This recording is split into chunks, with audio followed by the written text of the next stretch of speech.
Hello everyone, I'm Captain Logan, and look, it's Austin, the Day Ghost. It's time for another ReQuest. We had to take last week off, but we are back, and tonight's ReQuest comes from Joe Turner. This is the first volume of the Immortal Hulk. We're just going to dip our toes into this series tonight. We've read the first 5 issues and nothing past it. Austin, I keep thinking this series is a couple years old. This is 5 years old. It ended on like 50 or 51, and there's another series that's already going now, and I don't know where all the time goes. I know I say that all the time, but people have been asking me to talk about this for years now, and I keep thinking, oh yeah, that's like that really recent Hulk thing that everybody's wanted me to look at that I should finally check out at some point, and now it's half a decade old! No, I had that today too, because I have the same thing with it. And then I finished issue 5, and it ends with a, hey guys, Steve Ditko just died, and I want to pay my respects to him. Yeah. And I was like, oh, okay. Okay, but even that feels like it was only a couple of years ago. 2018 is like last Tuesday to me. It's like everything from the start of COVID on to me is like 1 year maybe. No, there is like a COVID time thing where like all of that just stands still. It absolutely does. So yeah, we're finally tackling this. Like I said, a lot of people have asked me to look at this, and this is not the only person that has actually tried to put this in for a request even, Austin. I had this on the list, and then somebody a few weeks later asked me to do it, and I was like, well, you're going to have to pick something different because somebody already has that on the list. So like that's how popular this is, and it's one of the only books that comes up when people are talking about things that Marvel has actually done right in the last few years. And I don't want to use this as just a Marvel bashing session because I've not been reading stuff over there because of the few things that I've looked at here and there whenever I have tried to jump into new, and just nothing really grabbed me most of the time. And I felt like a lot of things really weren't for me and my sensibilities, and it seemed like a lot of just here's really silly like comedy first stuff that's not really that funny. There was this sort of house style that was, and I don't know how bad it still is. I don't know if it's still like this, but it seemed like just a lot of really wacky premises that hadn't been done yet because they were too stupid, and then they're all done all at the same time. And then you'd have these kind of off the beaten path exceptions that kind of proved the rule, like this, and like Venom, and I don't know what else. There's 2 or 3 other things that people talk about here and there, but this is the book that always comes up when people are like, well, there is one big Marvel thing you should be reading. And I'm like, oh, good. It's a character I've never really cared that much about, and so I never looked at it. And as expected, I mean, I should have. Yeah, it's really good. I mean, what am I going to say about it? Like, it is. Okay, to end the video, we're done. Yeah, we're done. It's wonderful. What's up next for request? There's your 3-minute review. I haven't cared about Marvel in 6 years, but this is great. The end. Bye, everybody. Robotters 100 says, nice, I dig that you're covering this newish run. It's 5 years old! Think about the stuff that was newish when I started reviewing comics. Like, I started back in 2009, which means we're talking, like, if I reviewed something that was this old when I started talking about comics, we'll get into this book here in a minute, I promise. Austin, we'd have been reviewing, like, Marvel Knights stuff. It'd be like the beginning of Bendis on Daredevil. Ultimate Spider-Man. Yeah, only a couple of years in. Well, doesn't this book predate Infinity War? Or like maybe it's around the same time? It must be around that point, I would think. No, this is a couple years after Infinity War, because I'm already done. I've already left reading. No, I mean the movie. No, comic-wise, yeah, this is like decades after Infinity War. Oh, I'm sorry. You're saying... Yes, I'm with you now. Sorry. No, it's okay. You're thinking of the Hickman Infinity. No, I was thinking of Secret Wars. Is what I was thinking of. Yeah. There's too many damn wars in Marvel, okay? Well, no, Hickman's Infinity, Hickman's Secret Wars. Yeah, no, you're right. This is right around. This is just a year before that comes out. In Infinity War, because no, this That's is the same year it 2018. comes out. Because Infinity War is 18 and Endgame is 19. Yeah, exactly. But anyways, Sorry, my head was not in movies, so I wasn't even sure why you signposted it there. no, Or I'm just like you're just to that long say ago, yeah. it's that old, yeah. But Because then that movie feels like it was forever ago. it does and it doesn't though, right? Because it's like, well, that's back when I cared about that stuff, and more than I do now. And I feel like just like with the COVID thing, it feels like the MCU post Endgame is truncated into like a year. It's like, oh, has it really been like 3 almost 4 years since that stuff was exciting to me? See, I feel like Then, Infinity War has just besides a been couple of around exceptions. for forever now. It's got that thing for me where I'm like, ah, so long ago. I cared so long ago. You care so much. That was that year, like on the 2018 to 2019 New Year's, I watched that movie and lined it up so that Thanos snapped me into the new year. That's how much I cared back then. I don't care now. So, Immortal Hulk. It's Al Ewing, art by Joe Bennett. We never lead with art. Let's lead with art. It's really neat. It is really neat. And I was expecting it to be all the same, and then in the middle we get issue 3, which is very different. Oh, yeah. Well, it threw me for a loop, and I had to read it a couple times to even really understand what I was looking at and what was happening. I actually think that's probably the weakest of these 5. I'd probably agree with that. I think, yeah. It's not bad or anything, but it's the one that I was least interested in. I think where I was kind of ready by about halfway through to just kind of get a move on with it, because it's one of those. We're jumping around. We haven't even given a synopsis of this yet, but it's one of those like let's check in and give you a bunch of examples of what our protagonist has been up to kinds of issues. And so, like, the Hulk's been, running around and wreaking havoc and stuff. So we got to check in with all of that. Well, and I was like, I let's think just we've get done a lot with Batman in animation, which is the like stories told by different people. all the different perspectives. Yeah. Although in this particular case, I wasn't totally sure what the point of it was, besides just getting lots of different art. You know what I mean? Because and maybe there's something that went over my head that I wasn't quite appreciating about it. But like the differences in perspectives didn't really give me a different like read or appreciation of Hulk from different people's perspectives. It was kind of just we changed art styles depending on who was talking about it. I don't know. Like, did you get more of it? More out of it? It's just like, I don't know. Here's Hulk from the like traditional like Jack Kirby style. Right. Here's Hulk and like Archie, and then here's Hulk and like Beavis and Butthead.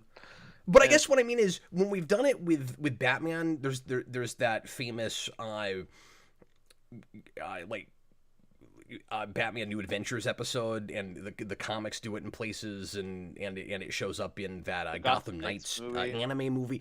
When we do it with those things, it's all like different, not just different art styles, but different people who see Batman differently. You know what I mean? Like, he's really scary, or he's more of a like monster or a wraith kind of thing, or he's more of like a knight in shining armor type, or he's kind of more the stalwart hero. I guess we have that a little bit here with the more like 60s Silver Age art, where he is quipping and he is talking a little bit more like typical Golden Age hero. But other than that, I wasn't really totally sure what the different perspectives were about. That one. Yeah, that's true. That's true. In the woman's story, he was like an evil monster that was scary, or like at least mean.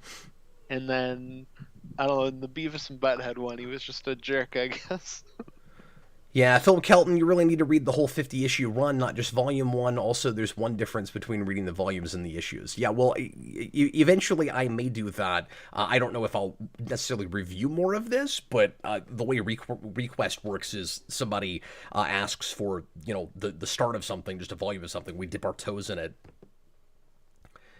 and we tell you whether or not you ought to look at it. And we do, some discussion and analysis of what we did look at. But yes, I appreciate that this is the start of a run and the beginning of a mystery, and I don't have everything here, and so there's a lot I won't be able to really speak to and read into yet. We just got a super chat though that is a good place to start. Okay, cool. Yeah. So. Well, feel free to read it. That's Anthony Cabrera, $9.99 super chat. Yeah, he says this book's coming out after Civil War II, which killed Hulk. That event also happens to be my least favorite event ever. Yeah, but it spawns this series, which is probably my favorite comic book ever. That's one of the things that made me leave comics, actually. Yeah, all I remember from that, because I've never read it, because I was like, Civil War I is terrible. I'm not gonna read 2. And all I remember is there was like a really like cheap like pandery thing where it was like Iron Man boxing with Justin Trudeau, and I don't even remember that. I was like, what? I think it was just like I don't know, maybe like a scene, but it was why like is that even in there? I don't know, because I haven't read it, but I was like, that's bizarre. And maybe it's just like a tie-in, but no, I remember Captain Marvel just being kind of out of character and awful, and yeah, I've heard from Captain Marvel fans that like that book kind of killed her for a lot of mainstream people because they saw that. More forcing Inhumans down our throats. Classic Marvel of that period. Yeah, which is weird because we got rid of it very shortly after that when Disney bought Fox, and we weren't, at war with a movie studio anymore. Which was a great deal of that. But this is all ground we've covered before. So I had totally forgotten that Hulk died in that book. I mean, that's how not invested I was in all of that. And so I didn't realize that for the last few years, even before this, that people had been, finding various random weird ways to bring him back to life. And this one makes the most sense. Mm-hmm. Yeah, definitely. No, that was one of the big things, obviously, that I heard about that event when it came out was, Hawkeye killed Hulk. I didn't remember it being the way he describes it here. Okay. And again, it's been a long time since I've read that, and so I'm sure it's not retconning. I'm sure that's what it was, although it read a little unreliable with Bruce Banner saying, I asked, he doesn't even say Hawkeye by name, but you know who he's talking about, even if you haven't read that, because he's like, a friend of mine with bows and arrows. And I'm like, okay, I know who that is. And he's like, I asked Hawkeye to do this experiment where he shot me with an arrow to see if I would live. And there was something that read a little bit unreliable about the whole thing, where like maybe he was downplaying the dramatics of it and how difficult it was maybe to get Hawkeye to do it. Like I wasn't totally sure of the details, but I didn't even remember where it happened. So I'm glad that Anthony reminded us of that. Mm-hmm. Yeah, that was the big thing I knew coming into this was just he had just died in Civil War II. Because I remember when they announced this title and I was like, oh, like he just died and now he's the Immortal Hulk. I get it. Yeah, but in the letter that Ewing writes at the end of this first issue, which is really cool, and people should read it to get an insight in what his interests are for this character and why he is writing it the way he is and going all the way back to the beginning in the best way possible. He talks about how other writers. It sounds like other writers have already tried to bring him back. I don't know how they had any time to do that, but. Yeah, no, he does talk a little bit about how it was kind of a mess of people trying to bring him back. I don't think it was that they brought him back. I think maybe it was everybody was pitching ideas on how to bring him back by how it's worded. I was trying to figure out the timeline. Yeah, I can't remember because I read it last night, and I think he describes it more like everyone was pitching, like, this is how you bring him back. Okay. That's not how I read it. So, that probably is what it is, but I didn't. Yeah, I don't know enough about what Hulk was doing at this point. Maybe that is a thing. Maybe he shows up in an issue of Alpha Flight. I think it's neat that the title actually means something, and it is, it's not like Invincible Iron Man, where it's like, yeah, but he's not, though. You know what I mean? Like, I really appreciate that there's such a deliberate thematic idea there, and the whole thing is about mortality, and it's Like Bruce Banner can't die because the Hulk can't die, and he actually is literally immortal. I hope everybody after this just runs with that, because then there's just never a question about it. I mean, you'll never be able to do the death of Hulk again unless you come up with some like really massive, crazy cosmic thing where it's like, well, there's no way he's coming back from this, you know. Like somebody disintegrates him into tiny little atoms, and you're like, see, he's not coming back from that. I'm like, nah, the Hulk's like Chucky, man. Like anybody in comics really is like Chucky. Like they're gonna come back in some way. It's a series of Chuckies, really. It's comics. That's just doesn't matter who you are. Doesn't matter how altruistic or evil you are. You're basically Chucky if you're in a comic book. But with the big two, unless anyway. you're Goliath, and then you just don't get to come back. You're the one, not Chucky. But I really appreciate the contrast between the Hulk. And Bruce Banner, who, I mean, Banner makes a big deal out of how he can die, but of course he always comes back because the Hulk can't die, I think is supposed to be the point. And I like the contrast between that and a lot of the bad guy characters in this so far who will do heinous things for the sake of their own survival. Mm-hmm. Yeah, absolutely. It's a lot of people who fear death and kill someone either by accident or because they think they have no choice. Mm-hmm. Yeah, it's a lot of that kind of accidental gamma stuff that the Hulk is as well. It's a lot of parallels with that, and I don't think it's too obvious. Like it's never like, you know, this guy is like Bruce Banner, with the exception of Sasquatch, but like that has more of a point to it, and that he's basically the Canadian Hulk. Yeah, and I like that because there are a few places where it feels like we're massively spelling something out and making it really obvious and putting the kind of moral of the story, you know, in your face and in writing words, and then you'll realize that it's actually after something even more complicated than that. Mm-hmm. And the Sasquatch thing is that way, where the end of the first issue, you get the slogan that's on the front of the very first issue back in the 60s of Incredible Hulk, where is he man, is he monster, or is he both?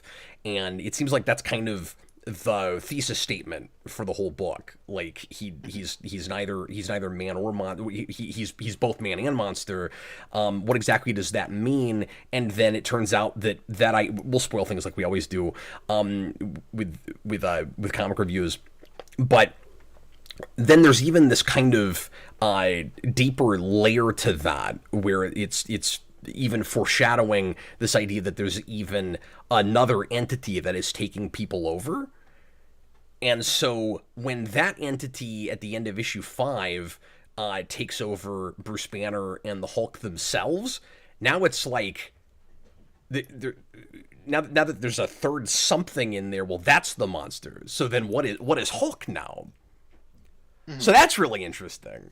So it isn't just I think it's more complicated than, well, you have Bruce Banner the man and Hulk the monster, and so you have both of those things living within one body, and there's a psychology there. So like Bruce Banner is a manifestation of the Hulk is a manifestation of Bruce Banner's dark side.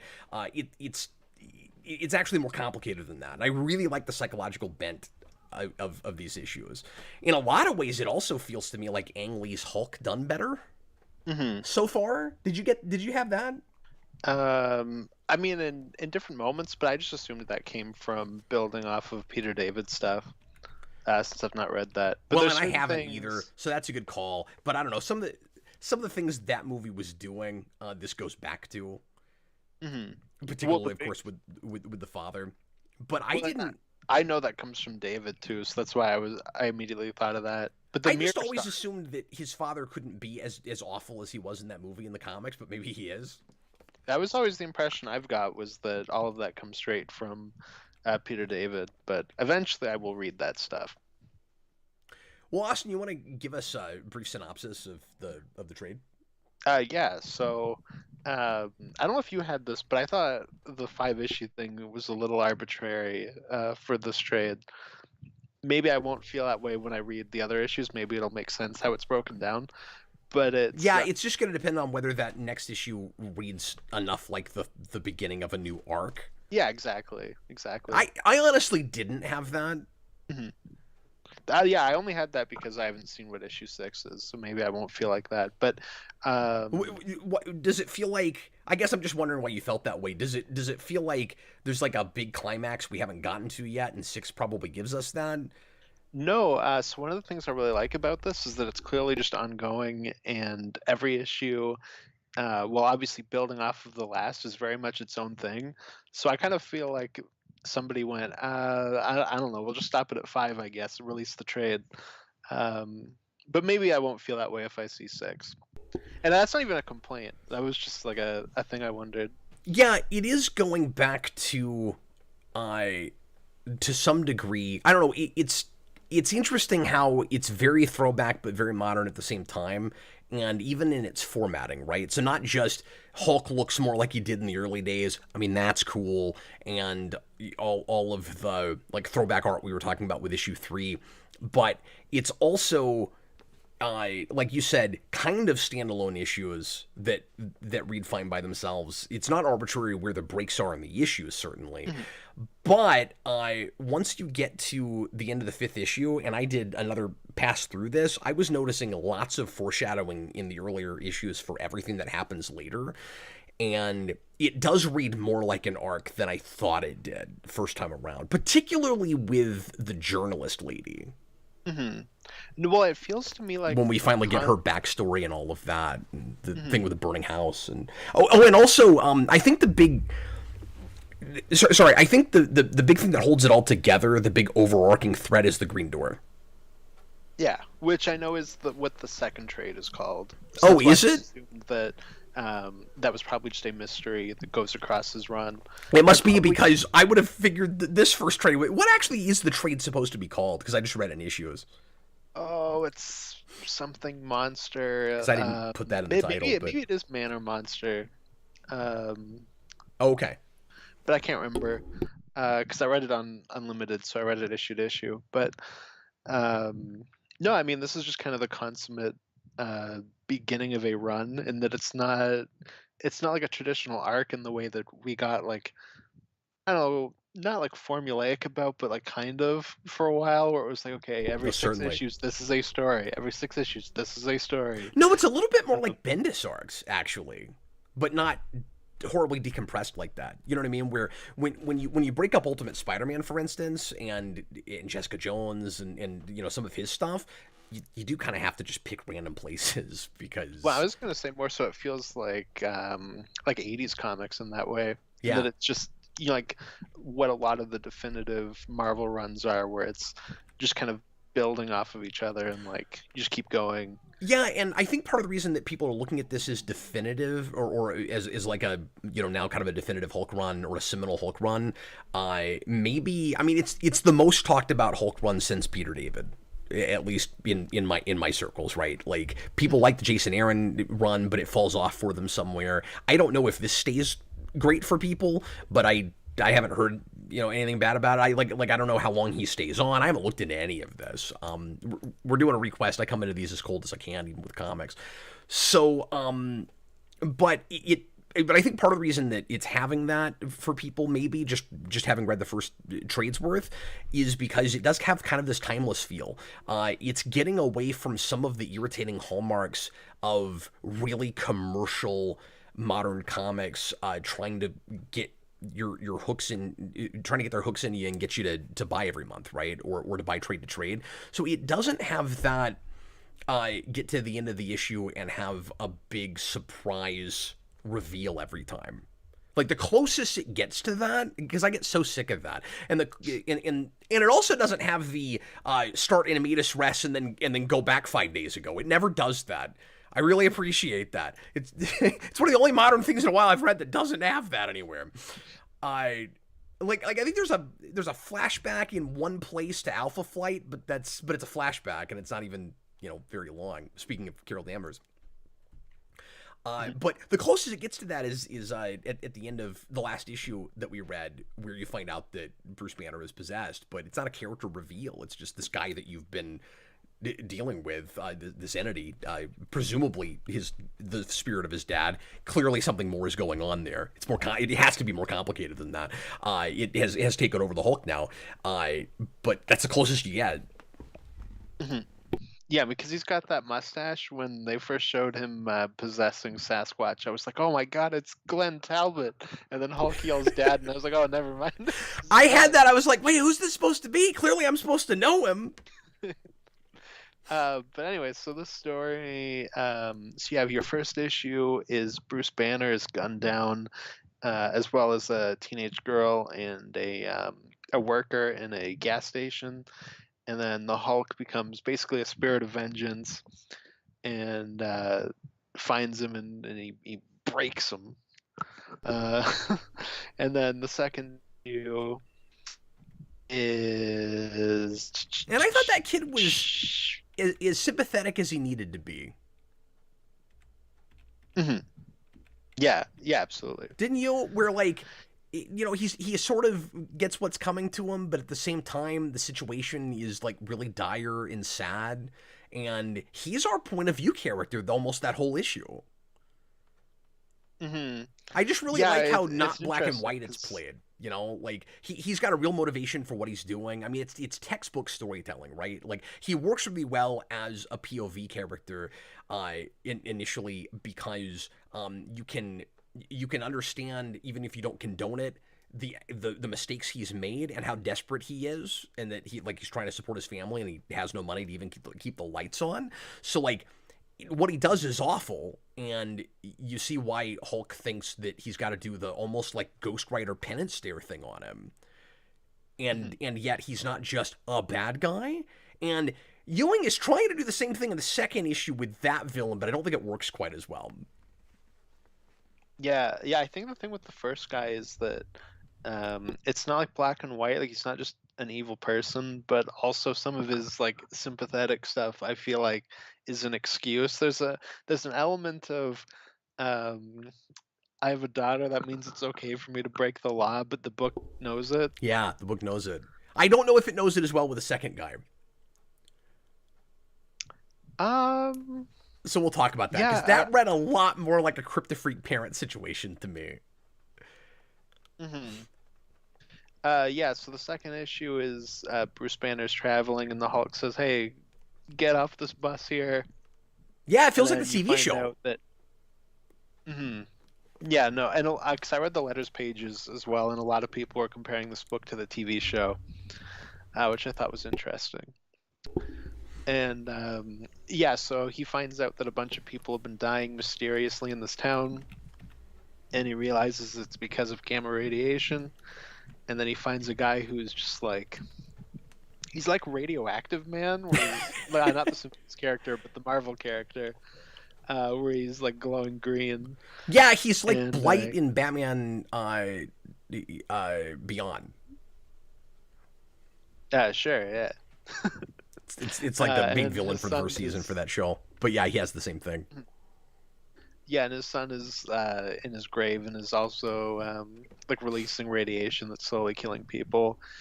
And then the third issue is that his son comes back, I guess, and Hulk beats him, but it's all told from different points of view, like we were saying earlier.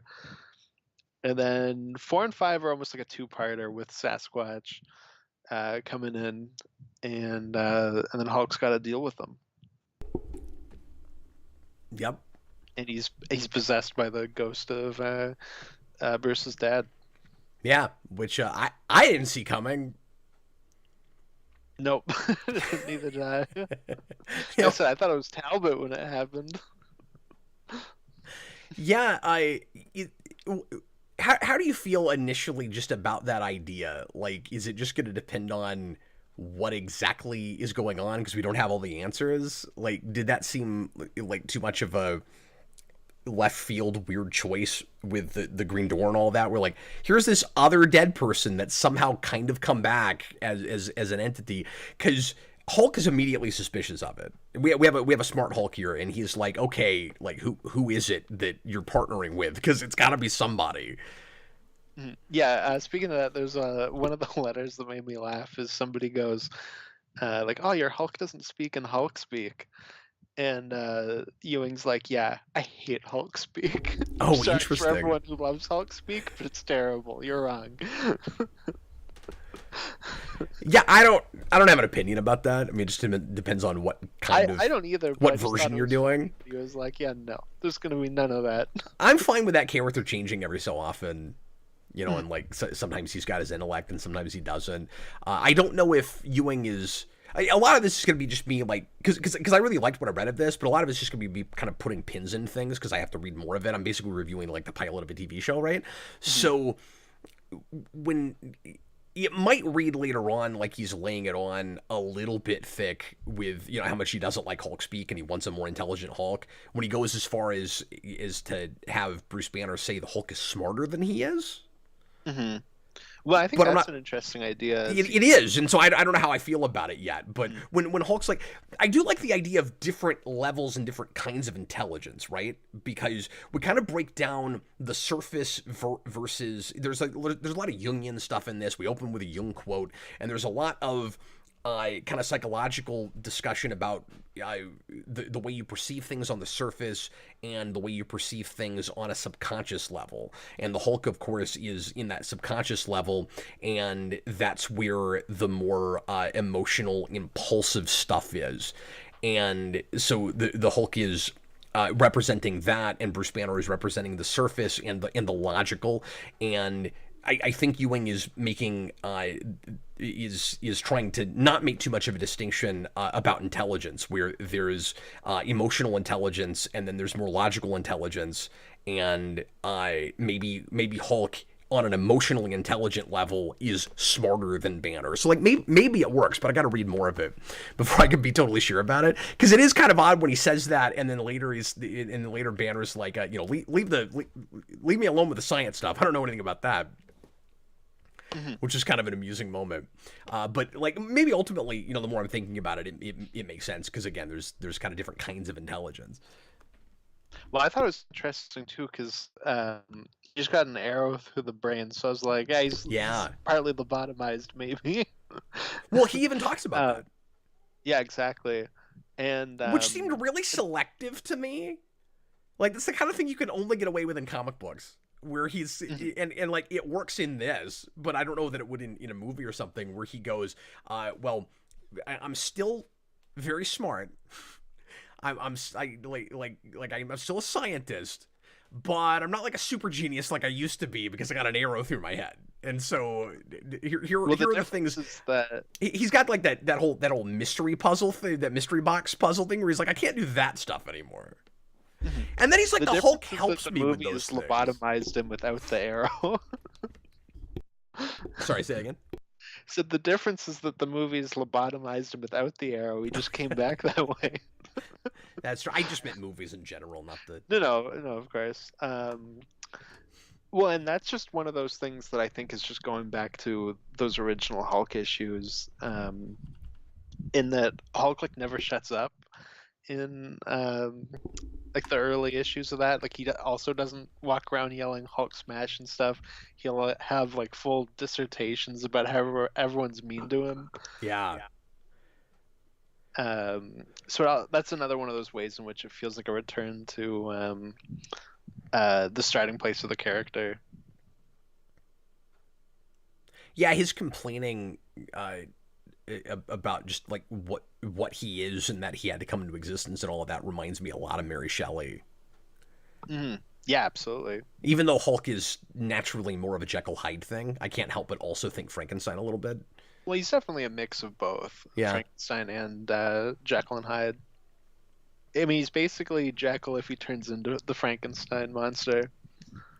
So yeah, we'll get to super chats here in a second, guys. The reservation I had about the guy in this issue who is there's also this motif of people messing around with gamma radiation and trying to turn themselves into a Hulk or use gamma to improve themselves in some way, and we have this guy in the second issue who has made this serum that he's injected himself with, and at first he seems fine, and then eventually he turns into a human nightlight, and can't is irradiating everything and can't live normally, and it's bad.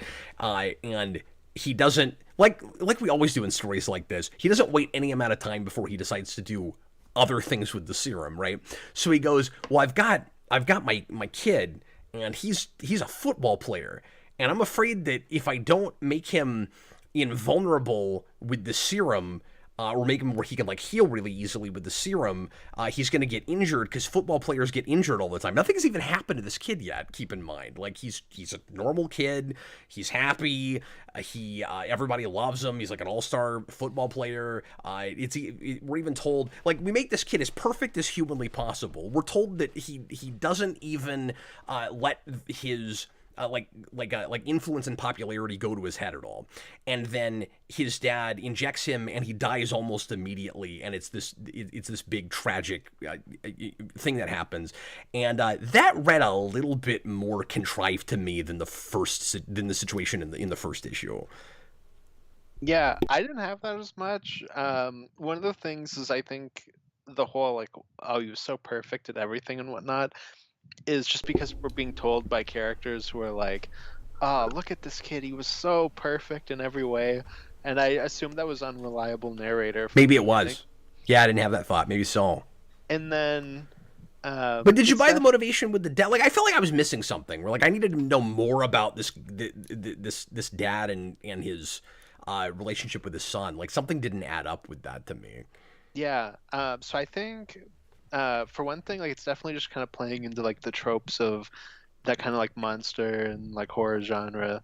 But with that, I thought it reminded me of the like Bruce and his dad situation. Because isn't that like a whole thing where his dad was like injecting him with stuff? Yeah, that's true. And so I assumed like we were just kind of paralleling it with that. That's true, but his dad was a horrible person in the first place who thought he saw the Hulk in his son and says, I should have just like killed you in the first place. And like there's obviously like not a lot of humanity left in that guy, even at the point that his son is born. And I don't know where it comes from with this guy. It's a mix of... And I get that it's a morality play and it doesn't have to be necessarily wholly realistic, but it didn't feel like it was playing on the same level that the first issue did. Mm-hmm. With the kid that shoots up the convenience store, who I found more dictionary definition sympathetic. Mm-hmm. And I'm with you, like, yeah, maybe he's making excuses and stuff, but I got how he got there. Mm-hmm. More so that he felt trapped, and like maybe if he took a step back, he could come up with some solutions. But this guy, why is he injecting his kid? That's so extreme. I just don't know how he got that way. Like I said, I think that's just kind of playing into, stuff like Frankenstein, where he's like, oh, I made the serum and I'm going to use it to help my son be better. So it's falling into kind of those trappings. So it didn't really bother me, but I can understand where you're coming from with that. Yeah, I wouldn't have thought anything of it if it had been the first issue. Mm-hmm. But I thought we were living with some somewhat more realistic psychology than that. Mm-hmm. So I don't know. Well, yeah, and I think we're just coming at it from different places, because I also cheered when that guy got broken in issue 1. So. Oh, okay, yeah. I mean, not really, but. Well, and again, I read that a little bit differently than you did, because I thought Ewing was working really hard to make him like a person. Mm-hmm. No, and I think I agree with that. I just didn't find him like wholly sympathetic. I was like, he's definitely a person. No, again, sympathetic doesn't mean likable. No, I means understand that. I got how he got there, and I know did. That's what I was getting at. Yeah, that's what I was. Yeah, that's what I was about to say. But are you saying you didn't get how he got there? No, I do. I just think a lot of I just think a lot of it's kind of like making excuses for things, and yeah, there's very much like a woe is me with that character, I thought. No, that's absolutely true. Mm-hmm. So I was like, good, smash him up. But this guy just felt a lot more one note than that. Mm-hmm. Yeah, that's fair. I don't know. I mean, yeah, the character in the first issue is better than the second one, I'd say.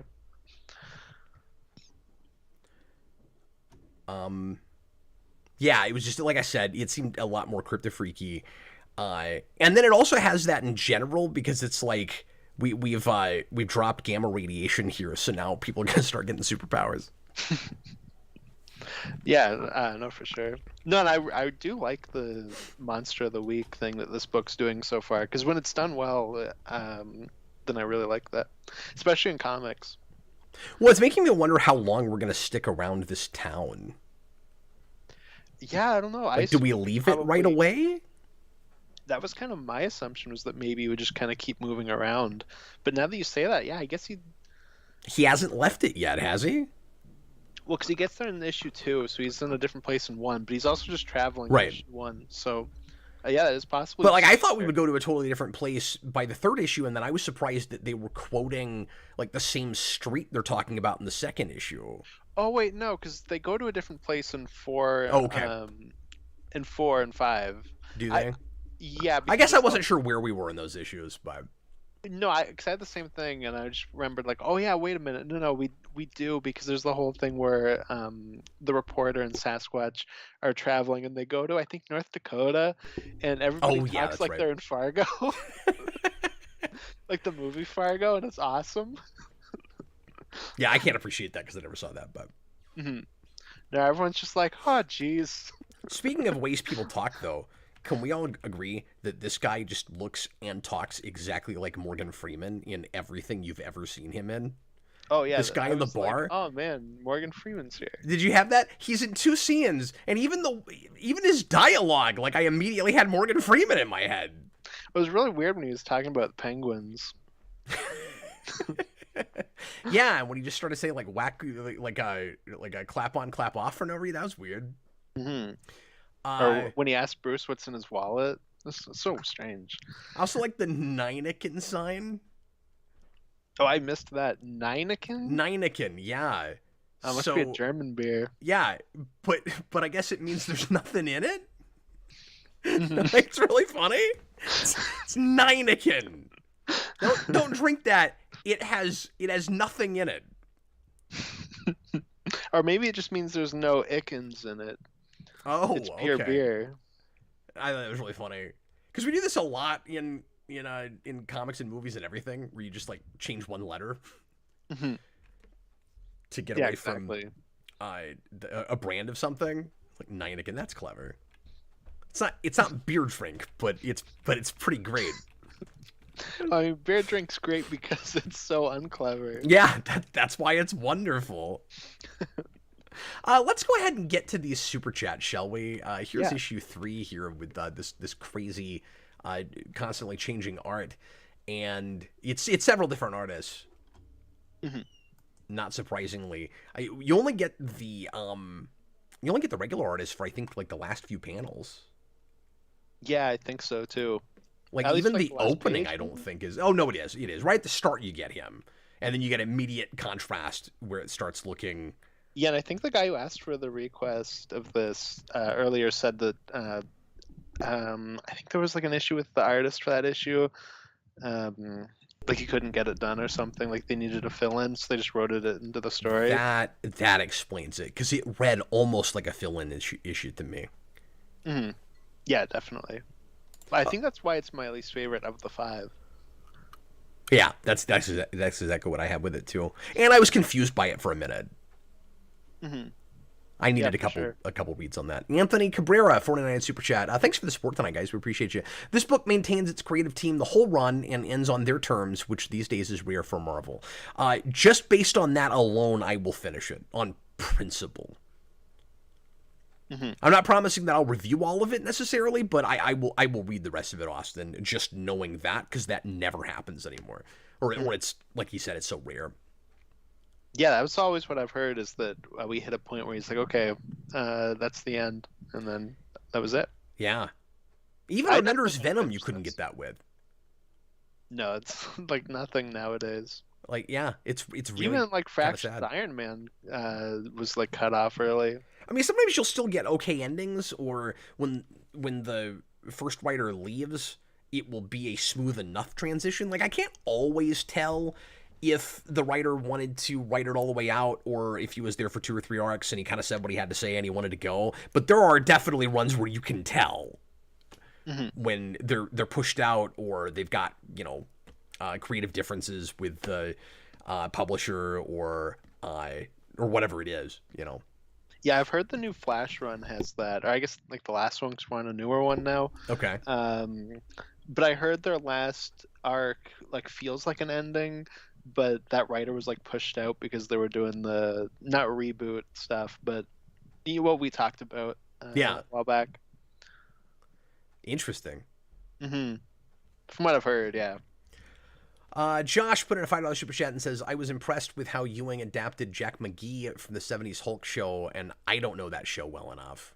I don't either, but somebody in the letters talked about it, where I guess that's like another reporter character. The reporter in this is named after and maybe loosely based off of. Oh, interesting. Yeah, there's definitely some throwbacks to that show. Even when we do the Sasquatch origin, it's the Machine from the show.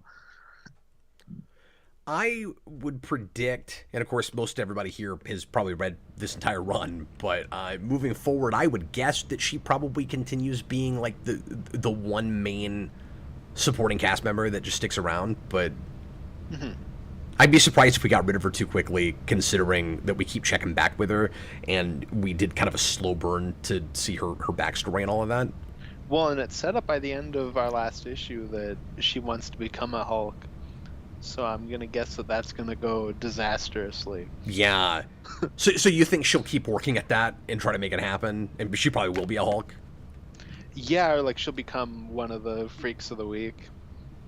Oh yeah, she probably won't be an actual Hulk because everybody that's tried Gamma so far has turned into something else entirely, and the closest is Sasquatch.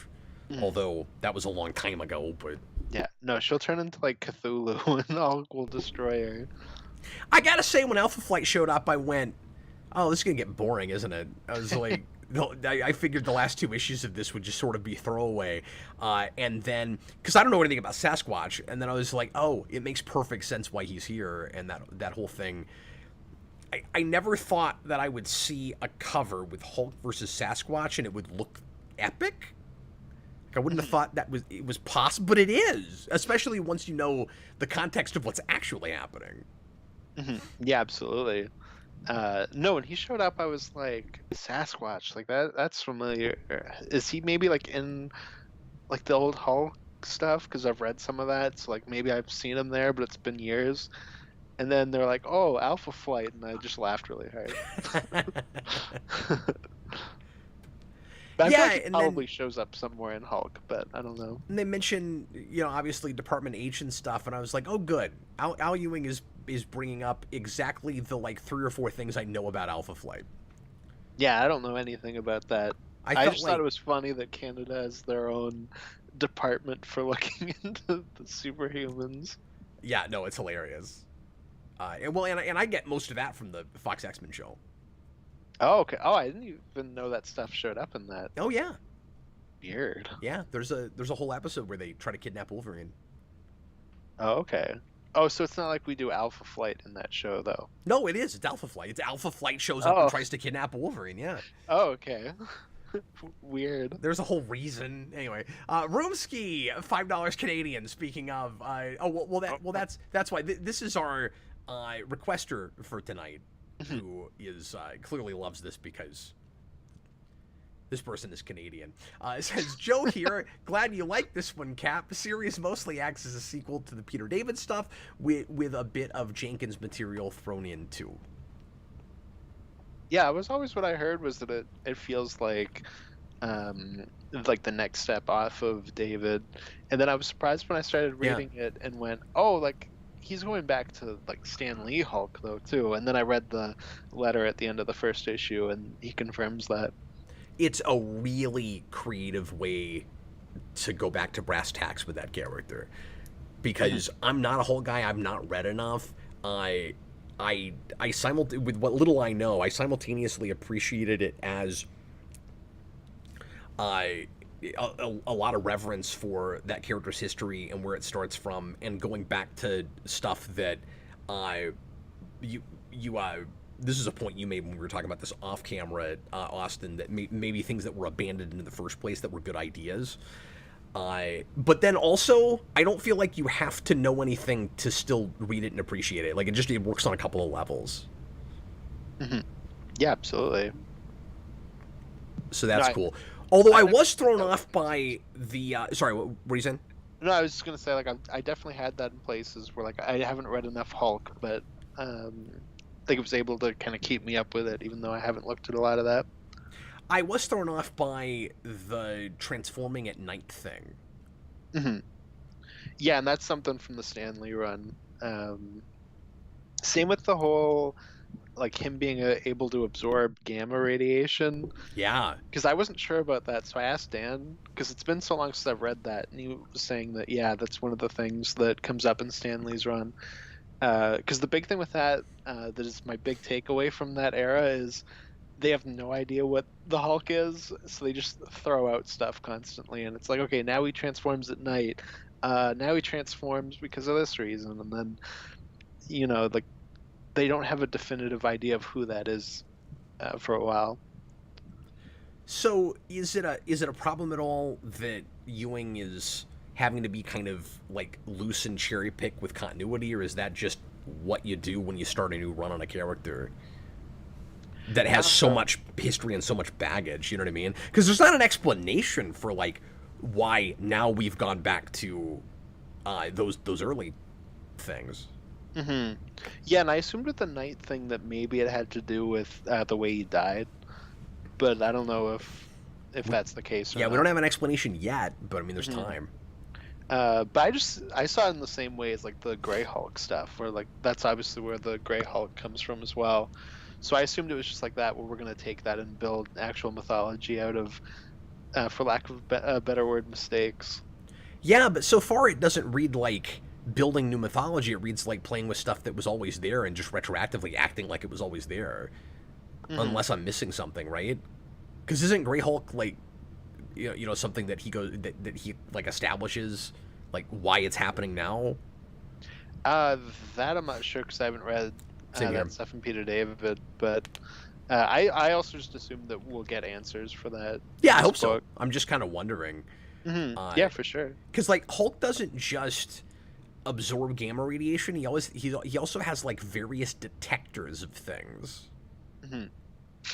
Well, I laughed really hard when there's the line that comes up twice where he says, "Was it I can smell lies?"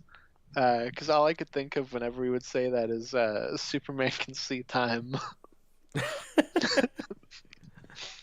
Well, I was thinking of the like Matt Murdock lie detector thing, and I was like, why does Hulk have that?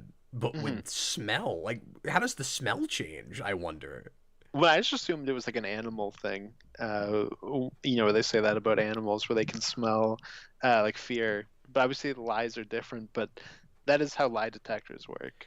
Well, this had, and I don't mean that it's actually magic, but it had what felt to me like, I don't know, just on a like atmosphere level, Austin, like almost a mystical sort of take on the Hulk, because like I kept thinking Ghost Rider through this, where like it gave me a really different perspective on the character, and I liked it better than some other things that I've read with this character with the Hulk in them, where he doesn't read like just a manifestation of of Bruce Banner's like dark side. It's not that simple. Like I said earlier, it reads like almost an angry conscience, and like he's not all the bad stuff that Bruce Banner does. He's retribution for the bad stuff that Bruce Banner does. He's angry with Bruce Banner for making mistakes, and he comes out and he lashes out at other people who do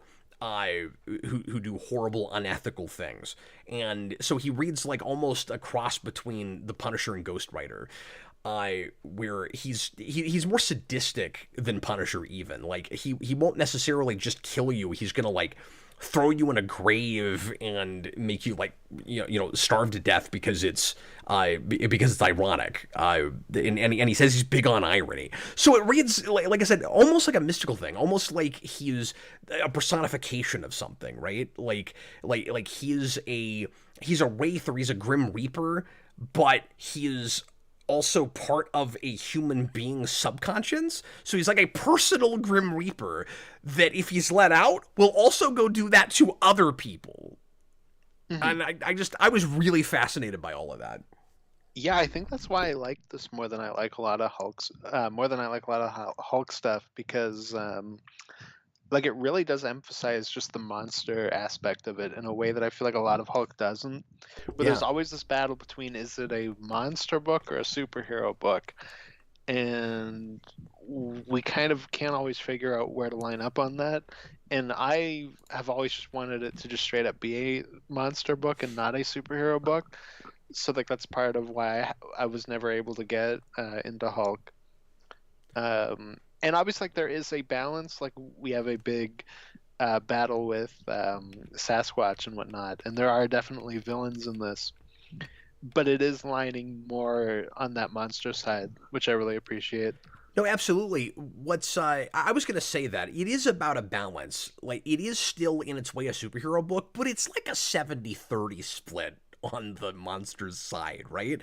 Like particularly in the first couple of issues, and I enjoyed 4 and 5, and I'm liking the larger in scope stuff and the kind of pseudoscience and the craziness of the Green Door and all that. I like that we're getting to those kind of wild comic book places, but uncharacteristic for me, I was actually liking this a little better when it looked like it might be a little bit more anthology, like issue to issue, and maybe it will do more of that down the road. I'm fine with either. I mean, it certainly won me over on the bigger overall story, but I was looking at somebody in the comments here mentioned EC Comics, and it was reading a lot like that kind of thing to me. Or even like the first few pages, just on my initial first impression, I was like, "Oh, this is like Hulk almost via Punisher Max or something."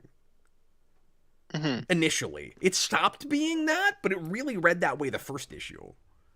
Well, yeah, the first 2 issues feel like just Man-Thing issues, which made me happy. Yeah. And then 3, 4, and 5 don't have that. So like I'm hoping we get back to that, and I think we will. But there's still there's still a level of disturbing to it that's not completely left to the wayside, though. No, I think by 5 we're definitely like fully returning to the horror side. Yeah, and there's at least a blend of it, right? Like that second issue is friggin' haunting. But we haven't totally lost that by 5. Like you still have, you have this scene here with these characters that just get like full on possessed. And you're like, what the hell is even happening? Like, why does Sasquatch get stabbed in this panel? I'm so lost until it's finally explained later. And things like that. Like I like how unpredictable this book is. Things like that can just come out of nowhere, and you're not scratching your head like, okay, is this just a twist for the sake of a twist? Like, are we going to get an explanation? Ewing has, made you believe that he's got enough of a command of storytelling that it will make sense. So, like, she earns that when he starts doing that stuff. Yeah, absolutely. Also, there's quite a bit of body horror with the transformations with Sasquatch. Yeah. It was pretty cool. But where I get off saying that it has at least elements of a superhero book, like there's people in the comments kind of arguing with me saying, no, it's not a superhero book at all. Well, Bruce Banner at least is trying to sort of still be a superhero. You know what I mean? It's like, ultimately, when you have the whole thing together, maybe I'll say it reads like just a monster book. But there does seem to be kind of a balance in that at least the superhero part of the universe is acknowledged, and that the superhero past with the Hulk is acknowledged. We make that a joke in a few places, which is kind of fun, where it's like, well, I mean, he's not just a crazed monster. Like, he was an Avenger, and here's all these other things he did. I thought that was really funny. But more than that, the Banner at least is... it's interesting, right? Like, Hulk has no interest in being a superhero. He's doing that Grim Reaper thing. And Bruce Banner is trying to make up for past sins by walking around the country randomly and looking for crimes to solve and help people, right? So he is trying to be a superhero, not just to be heroic, but because he's on, he thinks a path of redemption. It's that whole thing. But I think it's interesting that he's trying to, use the monster to be a hero, but the monster is not interested in that. Mm-hmm. Yeah, and I think the thing that tips me over for the superhero side of the book is just that we do have supervillains that he fights. Yeah, that are flat out supervillains. Mm-hmm. Yeah, exactly. Like, I look at it like something like Man-Thing, where that book mostly doesn't have supervillains, and every now and then we'll try to go more superhero-y and have villains, and those are always the worst issues. But most of the time, it's just here are people that he runs into. Now, to be fair, though, we can get to a hair-splitting place with this, I guess, because, like, I want to agree with you, but I'll play devil's advocate for a second in saying that even flat-out monster books could have villains that you would think of like comic book super villains, right? Like, No, you don't necessarily like have to have a Godzilla superhero thing. to have a thing that would match that. And like what's the difference between a monster and a supervillain? Sometimes I don't know. I mean, it's not like anybody here is wearing a costume. Mm-hmm. Yeah, no, for sure. I mean, it's, you go the kind of Godzilla route where here are the other monsters for him to fight. It just depends on how Yeah, heroic Hulk is portrayed, I guess. yeah. I was gonna mention Godzilla too, because like I Hmm. wouldn't call those supervillains, but Hmm. Yeah, exactly. Well, and then just because it's like in the comic book trapping, like it's definitely got some of that element built into it. yeah, but I like that it doesn't fully lose that because it's not frustrated in being in the Marvel universe, and that can be hard to pull off with a thing like this, as we've seen with other Hulk runs, and with Punisher stuff. Like Punisher has, with what I've read anyway, been at his best when we completely leave the Marvel universe behind, or when we reinvent characters from it, like in Aaron's Punisher Max. Here, we're getting away with not having to leave the universe, and with using the mythology and characters and places just as they are. Hmm. Yeah, I'm interested to see how much, or like when some of that stuff will start to tie in. Like in the letters pages, there's a point where Ewing says that there's going to be like a big Hulk versus the Avengers issue coming. Uh, but like, will it just kind of be, here's him fighting the Avengers who are coming to check in on him, or will it start to bleed in a little bit more as it goes along?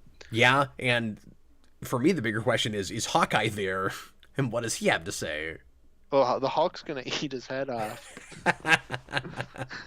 Anthony Cabrera says, to be fair, Cap, this book does get more superhero-y later on, but it still maintains its horror vibe through. It rides the line very well. Yeah, definitely. I assume. Oh, But so far, it's riding that line really well, I think. I'm not the only person that was thinking Punisher Max either, because Friendly Yo-Yo says I got huge Max vibe, Punisher maps. That should be your maps program, Austin. It's just the Punisher telling you where to go. That'd be awesome. And then if you turn the wrong way, he shoots you. Well, and he'll probably give you directions that'll get you in trouble, because like Punisher's not gonna, worry about a roundabout. He's just gonna drive right through that. I mean, that's good. But it'll also know if a civilian that's walking along is a bad guy or not, and then it'll tell you to go. Oh yeah, that's true. Hmm. That's your map program will play judge, jury, and executioner. And then you'll go forward, and it'll be like, stop, reverse. Okay, go forward. Okay, stop, reverse. Okay, go forward. Yeah, and then there's an update that tells you to turn on your windshield wipers to get all the blood off the windshield. Mhm. Or it'll teach you how to like kick the windshield off if there's bullet holes in it. Friendly Yo-Yo, I got huge Punisher maps vibes from this. The early issues reminded me of that. Someone just wandering into a problem. Yeah, exactly. And it's in made us rest without cheating. Hmm. Yeah, well, that's one of the kind of hallmarks of the '70s show, right? Yeah. It's just kind of Bruce goes to a place and then he's got to deal with this problem. I hope we deal with the Exorcist girl from the episode of that show we watched on Wheel of Crisis. Oh That's yeah. right in with this. Well, and that had us wanting to watch more Incredible Hulk. No, and reading this made me want to go and watch more of that because I've only seen that one episode and it was the greatest thing ever made.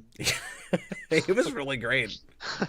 Both ironically and unironically. Like, it was legitimately a pretty decent story, but it was also hilarious.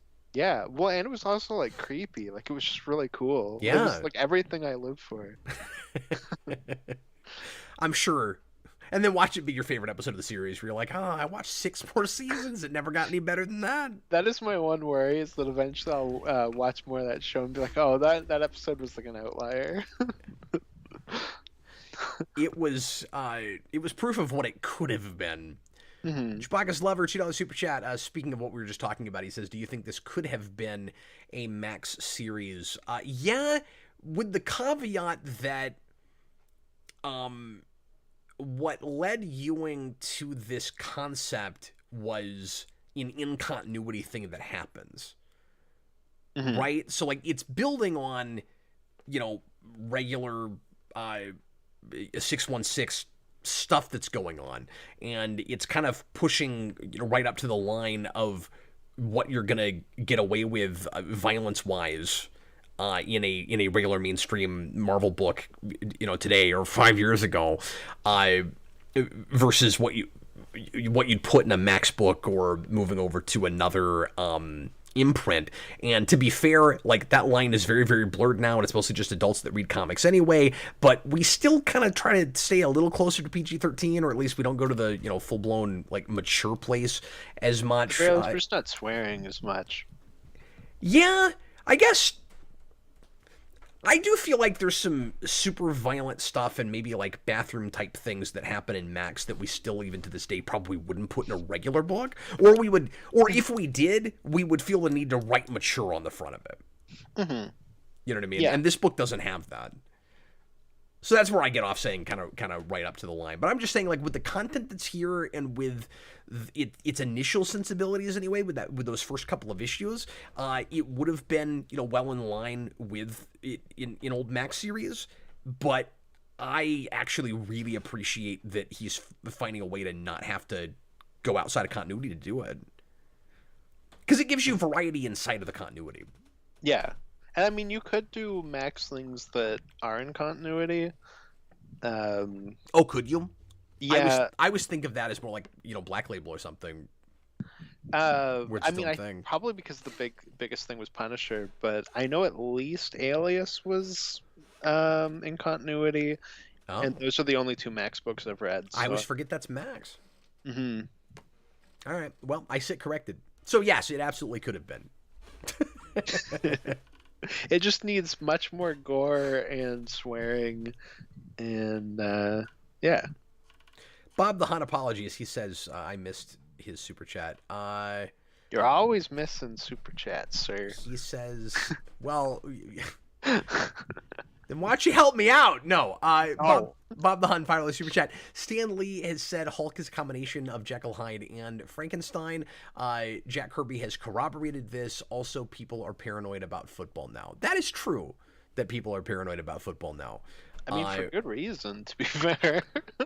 I don't know if it's so much about like, oh, we're too paranoid about it, as much as like we just know about the like brain issues you can have from it. Yeah. It simply came out of left field for me, and it's one of the only things in the book that, in at least these 5 issues that I read, that didn't totally ring true to me. So it's the only reason I'm harping on it, because I didn't have a lot of criticisms. Mm-hmm. But all you needed was a conversation somewhere between him and his son. I'm not sure how you'd get it in. Something in flashback or something where he at least talks about how he really didn't want his son to play football.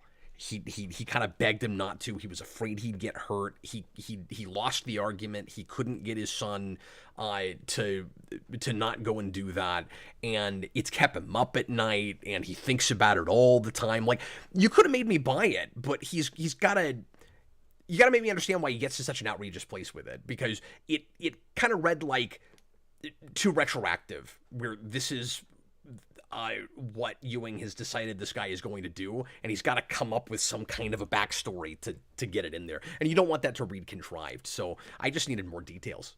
Yeah. I That's guess it doesn't all. really bother me just because like I've done a lot of research on the like football stuff like that. Like the most surreal experience I've had so far in school is my journalism teacher is a guy who wrote an article that I read years ago about that, and that was like, whoa, that's weird. But Uh, realistically, the question I would ask you, Austin, is mhm. how many parents, if they had the means, would do that? Like, how many parents are scared enough about football injuries that they would inject their kid with an experimental serum? Well, if I was a smart guy like that guy was, then I would. See what I'm saying though? Yeah, there are more people talk about uh, brain injuries and things with football these days, but I feel like, I mean, maybe I don't know because I homeschool and I personally know any families that have kids in high school football. So I actually don't know. This is me asking the question before it's anything. But like, how many parents are just like secretly like up at night, freaked out, terrified that their kids are going to end up with brain aneurysms or injuries they can't come back from, or how many of them compartmentalize it and just expect that it can't happen to their kid? But I think part of it is, isn't his wife dead as well? Oh, I missed that. I think because he doesn't have a wife in that section. Okay. So I think that was like a thing where like his wife done died, and then he was like, "Well, I created this thing. I should give it to my son because it'll be really good for him." I'm going to change the subject again and just say real quick the panel layouts with the big fight in issue 5 are spectacular. Absolutely. It's super cool, and it feels like we've been building to it, even though you didn't realize we were. Where, like, this is an understated enough kind of story. Like, it's not about the big fist fights, that once we finally get to one, it's like we gotta make a real spectacle of it. Like, we gotta really deserve it. And it's not just spectacle. Like, it's naturally developed, built up to. And there's a lot of, like, it's a talky enough book. It also reads really fast. We should say that too. This is like a 5 issues, like a half-hour read. I mean, it's quick. Well, and so in the first two issues, Hulk finds, the guy that he's looking for, like the villain of that issue, and he does like his creepy, like I'm gonna get you, and then it cuts to black, and then it'll cut to later, after he's broken them. So I was like, oh, it's just not one of those books, which is okay with me Yeah, because when you're doing a horror book, action isn't scary, and yeah. I don't need it to. That's like an issue I have with a lot of modern horror films where it'll suddenly just turn into Daredevil for no reason. And Uh, just gore fest or no, not even necessarily that, but like, fist fights or yeah, like the remake of The Invisible Man from 3 years ago has like a Daredevil hallway scene where like the movie stops to become that, and I'm like, okay, but this isn't scary. Like, the point of this is, I guess, is that it's cool looking, and it just kind of takes me out. The new James Wan movie had that too. But anyways, yeah. so when we got here, I wasn't expecting it, but then we got like an actual monster battle, which is cool because it's not that it's scary, but it's leaning into that like monster over horror aspect. So like, there's still a place in the genre for that. Yeah, well, and it Also, just Hulk gets his eyes poked out, and it's awesome. it felt really appropriate to me because it feels, I mean, like I said, it looks really cool, but it feels kind of routine for a second until you realize what's actually going on. So, like, at first, you think you're looking at Hulk fighting Sasquatch, and then you realize that something has taken over Sasquatch. And then when you, like I said, it's kind of talky. Like they're discussing what he is, and once you find out that it's his father or ostensibly his father, and he starts getting to like, I should have just killed you at the crib. Then it gets scary in a psychological way. Mm-hmm. So it's No, just that's it's for sure. constantly messing with you while you're reading it. You have expectations because you're. I guess my point is you have expectations because you're reading a superhero fight, and then you realize it's not a superhero fight. I guess is what I'm saying. Mm-hmm. Yeah, absolutely. No, it's like you're watching, Frankenstein versus the Wolfman, and then you're like, oh no, the Wolfman's possessed by the ghost of Dracula. And it's Yeah. awesome. It also gives you a sense of how versatile this book might be. Like in one trade's worth of issues, you and I don't know what it's going to be like reading past this, obviously, but I suspect it's probably a lot of different kinds of stories. Because you get what felt kind of Punisher Maxi, and then it keeps evolving into different things. And so it establishes its tone up front, but then it also keeps kind of morphing its tone. Mm-hmm. And so that says I'm a versatile book that can do a lot of different things. Because if the whole, I don't know if I've ever really praised a book for like,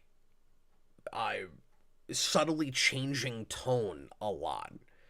But it's really smart because if the whole first 5 issues read like Punisher Max, and then the next 5 issues just went to this big monster fight place, it wouldn't work as well. Mm-hmm. Yeah, So you're absolutely. sort of establishing tone by establishing that you're going to do different things. Yeah. No, absolutely. I mean, we kind of just jump around through a bunch of different horror elements, and I'm down with that. Yeah, you know what? Because I read this in digital, and so I would have had this thought if I had bought these in singles, of course. But and I'm saying this partly based on this comment. Anthony Cabrera says you get a lot of bang for your buck each issue, which is something else I appreciate with this book. Yeah, you wouldn't feel like you were throwing your money away, even if I mean, probably just $4, but even if this was up to where we're at these days, where a lot of things are $5, which I really don't like, there's nothing padded really. Like even that third issue, you'd feel like you got enough to look at for a four or $5 book. You know what I mean? Mm-hmm. Yeah, absolutely. No, that's one of the ways I like how this is structured so far, where every issue feels like its own little thing going on, but in a part of a greater whole. So it's not like, oh, great, I read, a story that didn't have a beginning or an ending. Yeah. You know. Well, and it also is okay that it reads as fast as it does, because it made me want to look back over it again. Yeah. No, and I'm sure this is one of those books where every month you'd be like, oh man, like I can't wait for the next month to come. But not in like a I didn't get enough this time, but in a like I just want to read more. Like this was really good. Yeah, and what's going to happen? Exactly, yeah. Glenn Talbot is possessing the Hulk. What's going to happen? Austin, what else do you want to talk about with this before we call it a night, sir? I don't know. I feel like we covered pretty much everything. I'm definitely gonna continue reading this. So. Yeah, I will too, honestly. Especially knowing that the guy actually got to do his whole run. Mm-hmm. No, that's great. And that he wasn't compromised. I mean, it sold well, so he shouldn't have been. Yeah. Yeah, because even that's not a guarantee. So it's good that he was able to. No, that's kind of special, honestly. Mm-hmm. Yeah, exactly. Well, folks, thanks a lot for watching. Oh, and we have one more super chat. Sorry. What? Where? I don't know, maybe like 5 minutes. Oh, ago. there it is. No, I'm sorry. You know, I do this thing sometimes where we'll be talking about something, and I'll read a super chat in my head. Oh. And then I'll think we covered it because I recognize it, if that makes any sense. So, pardon me, Bob the Hun. $2 super chat. This is why it's nice to have a moderator. But Austin's not moderating because he's also talking about the stuff with me. Mark Millar was supposed to do a Hulk Max way back. Yeah, I didn't realize that. And then people after that were saying, "Oh, good God, it's a good thing that didn't happen." So I read that when it came in, and I was like, "Oh man, I wonder what that looked like." And everyone else was like, "Oh, thank God that didn't happen." Yeah, I mean, did you guys really hate the Ultimates? Oh, that reminds me. That is something I wanted to bring up. Because I'm just saying, it kind of I depends wanted on to when he bring it up wrote it. after we read this. Right? Because, Mhm.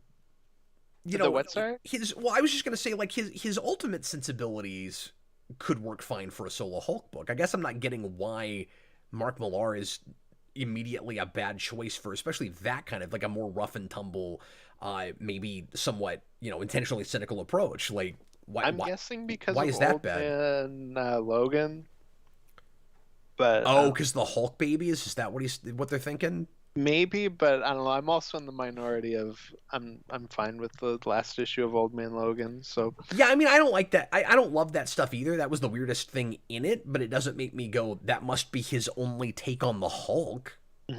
that's what I assume is that.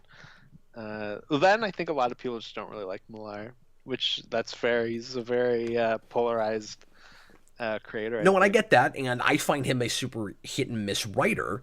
I don't, when it comes to this stuff, yeah, I don't care about anything with him personally, but just looking at his work, like, there's stuff I think is over the top, cynical and pessimistic for no good reason, and then stuff that shockingly doesn't go to that place at all, like you would expect it to, and then stuff that is cynical in just the right way. I think Ultimates and Ultimates 2 are great. I think they're the best part of the Ultimates. I really like Ultimates 1 and 2. And obviously, I adore Old Man Logan. I'm a big fan of that. And I like Red Sun, which I've never read, but I want to. I think that's Millar. It is, yeah. But then, what is it? I'm trying to. Sorry, there's a book I reviewed a long time ago that I really disliked from him. It starts with an I. It's not Irredeemable. What is it? It starts with an I. Yeah, it's like somethingable, and I can't think of it. Is it Marvel or DC or like a creator-owned? No, it's a creator-owned thing. Oh god, he's got like a billion of them. I know. I know. I can't think of it. I just picked up one of his creator-owned books the other day that somebody in chat recommended to me. Is like a spy book he did that I'm interested to read, but I haven't read it yet. But I can't think of what the one you're thinking of. Daniverse Miller is an edgelord. Rumsky, he's like if Ennis was mediocre. Wow. Oh. Yeah, I don't know. A lot of people just don't like Millar. I don't know. I guess I just have read enough stuff from him that I actually liked, but I'm wondering if. But what's that? I mean, he's hit or miss. I think he's hit or miss too. But when I like Millar a lot. Yeah, same here. And in the moment, I'm having a hard time remembering all the stuff I've not liked from him because there's been quite a bit. But my mind is only going to the good things now. And I think I'm just stuff like the first Civil War. Oh yeah, that's but like terrible. It's a good premise. I forgot that was. I forgot it was. Yeah, but he's got to change everybody's character to make it work. Like, well, and you can tell that was written for the Ultimates, and then they brought it over to 616.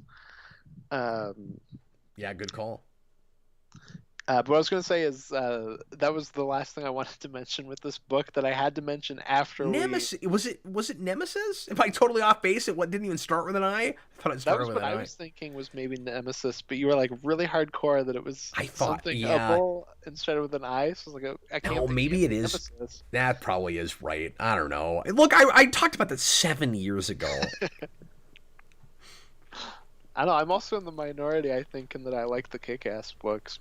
Not as much as the first movie, but I like those. I don't know. Yeah, I like. I never read past the second one, and I can't really remember the third one. I like things in the first one. Edgelordy things, but I mean, it's also stuff that like would happen. So like I don't know. With that premise, I think it was fine. I read the first issue of Hit Girl and thought it was great. But I didn't read any more of that. Which one, the miniseries or like the series after that? No, the miniseries. Oh, okay. I remember liking that he wrote. Yeah. He didn't do whatever that other Hit Girl thing was. Oh, okay. The big thing I remember. Well, because wasn't that other one like a totally different character? No, there's another Kick-Ass, but I think he also wrote the first arc of that. Oh, did he? I didn't know that. I think so. Was it like? Was that other one like Kick-Ass, but it's a girl or something? Yeah. But there was also another Hit Girl series where I think it's like her traveling the world or something. But I think it came Oh, out after the third book. I just So can't keep it all straight. Okay. yeah, I don't know. I haven't read Well, any of that the stuff. the the Hit Girl miniseries I thought came after the third book. Maybe that was in between. No, it's before two, It's even because that before was, two. yeah, it takes place between one and two, because the second movie is like adapting some of that stuff too. Oh, you know what, Anthony Cabrera? I think you're right. He said I might have been thinking of Mark Waid's Irredeemable. Maybe I thought Nemesis was called Irredeemable. Ah, oh, okay. I've never read that, but so what throws me off is when some of that stuff was coming out, I was working at a comic shop and I saw titles of things all the time that I didn't get around to reading, Mhm. but they stick in your head. And so, like, I'll associate covers with things that I did look at that are not that book, and I think that's what I did with that. Oh, okay. This You know is what not the best interesting thing to anyone. about, you know what my favorite thing about the Hit Girl miniseries is? What's that? At the end, because the main villain of that is in prison. Like he's like a crime lord from prison, Oh, cool. and she like goes to the prison and kills him, and then she's like, okay, now I'm gonna leave, but first I'm gonna go through the like death row, and then she just like walks through that like shooting everyone. I was like, that's so Punisher-y. I love that. Um, oh, but that was the other thing, the last thing I had to mention about this book that I could only say after we read that super chat, Yeah. which is because I was reading the letters pages, Yeah. and one person in the letters pages goes, I really love your take on the Hulk, Ewing. He's like this, being that wants revenge on people who've wronged Bruce Banner. It's so much better than the Ultimates take, where he's like a childish brute that really hates Freddie Prinze Jr. And I was like, but he's after Freddie Prinze Jr. in that book because he wronged Bruce Banner. Like it fits into the first part that you said you like for the take. I don't know. I just thought that was really funny. So, not to get too far back into analysis territory, but now that Yeah. you said it like that, I have to ask you a question because Mhm. I worry sometimes with stuff like this that I might be a little off base because I don't have a lot of history, with the character.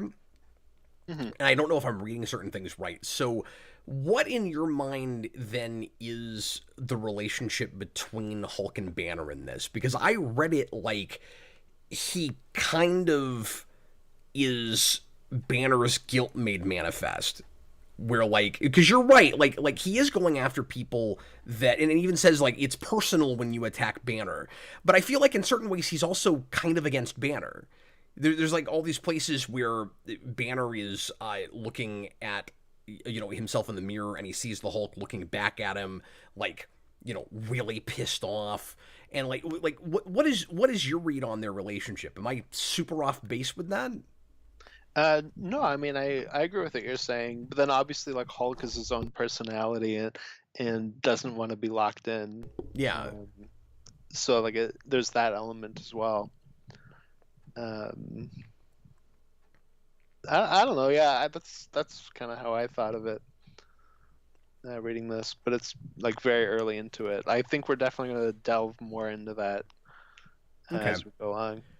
Well, I don't want to read into it too much without getting more of it. How long has he had the name Robert?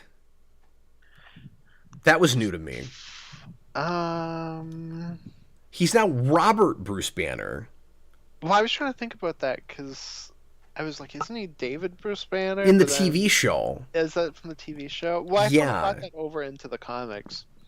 I think maybe at some point they did, but then I thought we got away from it, so I don't know. But I wasn't sure where Robert came from. But I always just remember Bruce Banner is it's always like something Bruce Banner, so I was like, maybe it's Robert, I'm just not remembering it. So that was my experience. Anthony Cabrera says it's not guilt, but more his defense mechanisms. Okay. Well, that can still play into the conscience idea to some degree I was talking about earlier, maybe, but Hmm. I'll have to read more of it. Um, okay, Austin, for the next request, we have to watch a movie.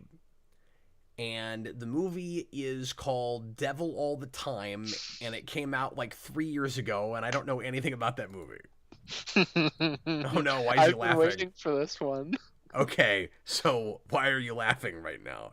I've been waiting for this one to see a reaction, because this is one of the ones I knew was coming, because somebody on Discord was like, oh, I joined the request here, and whenever people say that, I'm always just interested to see what they requested, so I was asked. Yeah. Have you seen it? Yes. So I watched it Thanksgiving. I was here all by myself while my family was away, and I watched half of that, and then you texted me and was like, hey, do you want to play games? And I was like, yes. I need a break from this. Oh no. So Devil All the Time is a really good movie. It's just like the most dour experience I've ever had watching a movie. Is it just relentless? Oh, it's relentless. Yeah. Oh boy. Okay. But it is genuinely really good. Okay. It stars. So it's not gonna be a Eraserhead again. No. No, it's more so. It's Tom Holland, and he has like the most depressing life of all time. Okay, well, that'll be an interesting contrast. I also can't hear that title without thinking of the Eddie Murphy song, and I just constantly sing "My Girl Wants to Devil" all the time. Just like without fail, that's what I think of. But that's got Pattinson as well, and Sebastian Stan. So there's a lot of. That's quite a cast. Yeah, and it's a Netflix movie. I didn't know that either. Mm-hmm. Well then, I'm looking forward to that. No, every time you or somebody else is like, "Oh God, I can't wait for Cap to watch this," it makes me go, "Oh no, don't be like a Eraserhead." No, I can see your review now where it's like, I mean, it was good, but like, I'm never gonna watch it again. It made me uncomfortable. I'm gonna start just doing these really phoned in, half-assed, like, the 45-second reviews. Knock 2 of them out. Where it just where it did, like, I could have done the same thing with this, but the other way, where it's like, yeah, this is great. I'm gonna keep reading it. Mm-hmm. I don't want to be here, and just let me read some more of it. I don't know. That's the review. No, I would never do that. Anthony Cabrera for a super chat. Robert came about because Stan Lee accidentally called him Bob Banner one issue. So later they just added that to the name. God, just the convoluted history of the Banner names. If only we got Peter Parker Palmer as his full name. Yeah, like why didn't they do the stupid Palmer thing? If they did that with Robert Banner. Mm-hmm. Yeah, is it true that at some point David from the TV show went in the comics? Because then that even gets more complicated, where you got David and Robert in there. I'm not sure. Like I said, I'm used to him having a name before Bruce Banner, and I was like, I thought it was David, but like maybe it's Robert. And I don't know how true the David sounded too gay for the network thing is. Like, that's what Stan Lee always said, but I've heard contention from other people about that, so I don't actually know how true that is. Yeah, I've never really looked into that, but that's just always the story I've heard. But then is that just a story that goes around, or is that well, it doesn't just go around, it's perpetuated by him, because he said it in multiple interviews. Yeah. But I mean, Stanley also says a lot of things. He says a lot of things. Yeah, exactly. Well, anyway, everybody, thanks so much for watching. We're going to get going finally, but we'll see you again next Wednesday night for Devil All the Time, and we'll see how depressed that movie ultimately makes me. I'll be back tomorrow night for a Captain Logan show, and then Austin and I are doing a double feature for Superhero Rewind commentaries on Friday to celebrate the 20th anniversaries of both X2 and the Daredevil director's cut. So I guess I should just say of Daredevil, but we're going to be specifically doing the director's cut. So if you don't have a copy of this, because I don't think it's streaming anywhere, you've got a couple days to grab it, or you can just listen to us talk about it like the majority of folks do. If you would like to make a request yourself, you can go to patreon.com/geekvolution. The $15 tier makes that possible, and you can request comics or a movie or the pilot for a TV show. We'll do the pilot and at least the next episode for you, whatever you are interested in, and all you have to do is join Patreon, let it roll over for 1 month, and you'll have your request in the list, and there's about a 4 or 5 month wait because we have tons of folks that are in there right now waiting for their requests. So thank you guys. I really appreciate all the interest in the requests and Geekvolution at large, and we will see you again very soon. I was Captain Logan, and this was Austin the Day Ghost. Thanks, Siri. Bye, everybody.